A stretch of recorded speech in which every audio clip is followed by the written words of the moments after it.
حضرت ابراہیم علیہ السلام نے اپنے رب سے مجھے دکھا، یہ مشاہدہ کروا کہ تو مردوں کو کس طرح زندہ کرے گا جب وہ مر چکے ہوتے ہیں۔ تو اللہ تعالیٰ نے بڑا تلخ سوال ان سے کیا، کیا تجھ کو ایمان نہیں؟ کہا کہ کیوں نہیں، ایمان ہے،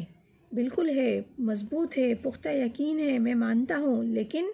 دل کا یقین چاہتا ہوں، دل کو مطمئن کرنا چاہتا ہوں، کیونکہ انبیاء اکرام علیہ السلام کے ساتھ یہ معاملہ رہا ہے،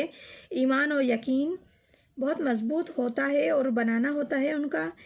جن سے وہ دوسروں میں وہ ایمان اور یقین دوسروں میں سرایت کرے۔ تو اس لیے ان کا ایمان اور یقین پختہ بنانا ہوتا ہے، اور ان کے ایمان اور یقین